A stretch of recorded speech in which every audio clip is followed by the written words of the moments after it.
Tonight's story is about a man who came and went like weather. No violence, no warning, just a name, a face, and a passport from a country no one had ever heard of. This is what some call the man from Taured, and for a little while, he was absolutely real. It was hot.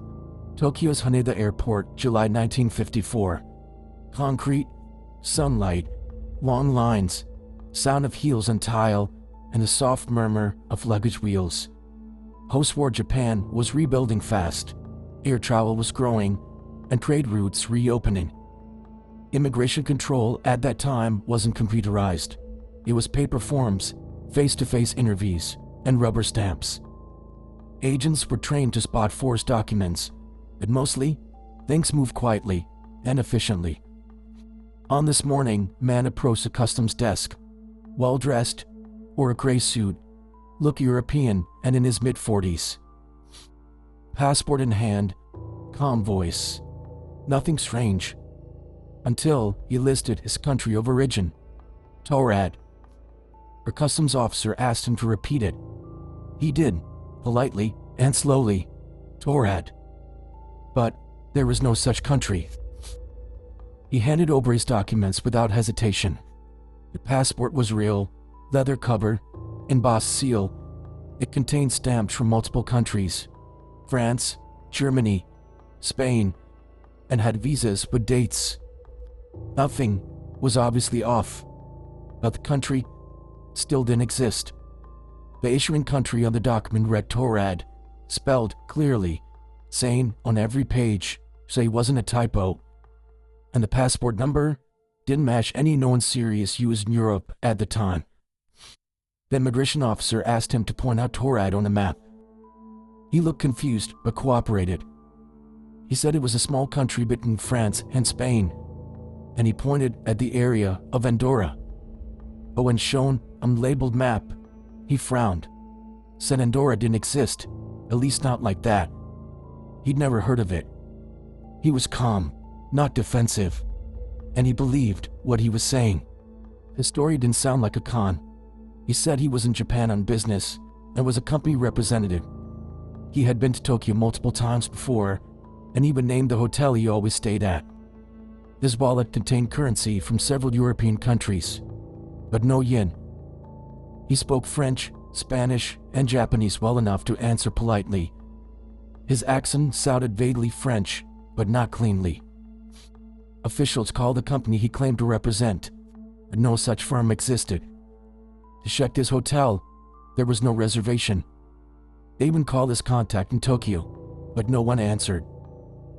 They checked his return flight ticket. It was valid and booked to depart in 3 days. The man didn't argue. He asked calmly if he was being detained. They said no, but they needed to verify a few things. He then nodded and waited. Since his paperwork couldn't be confirmed, authorities arranged a hotel room for the night. 2 immigration officers escorted him there, and they instructed the hotel staff to keep an eye on him. Not as a prisoner, just a precaution. Man had no objections. He thanked them and entered the room. There was a guard station in the hallway. The window was too high to reach.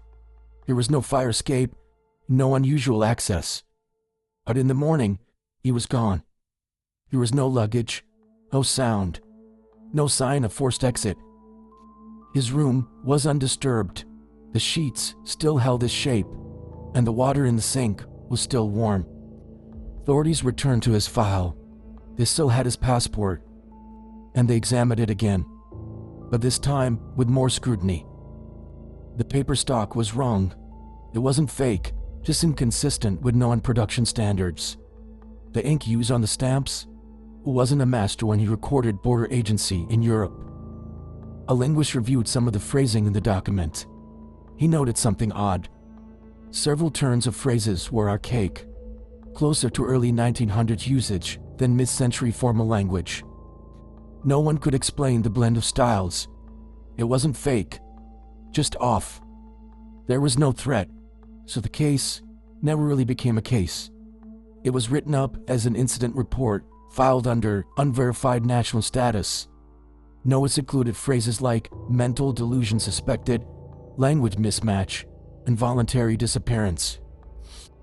Eventually, the report was shelved, the passport locked in file drawer, and quietly misplaced. Years later, the office upgraded its storage systems.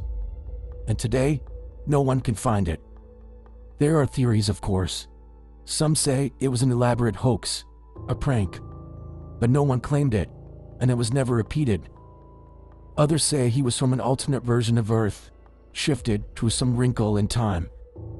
Some say he was mentally ill, but his behavior never matched that profile, because he was too calm and too consistent. There's even a theory that the whole story was invented later, that no such man existed. References to the incident do appear in early custom stranding materials in Japan, briefly noted under rare exceptions and documentation anomalies. The strangest part isn't that he vanished, it's that no one followed up. No journalists, no investigations, no public outcry. No agency seemed especially surprised, as if, in some quiet way, they had seen something like it before. Not often, not enough to expect it, but enough to know not to chase it too hard.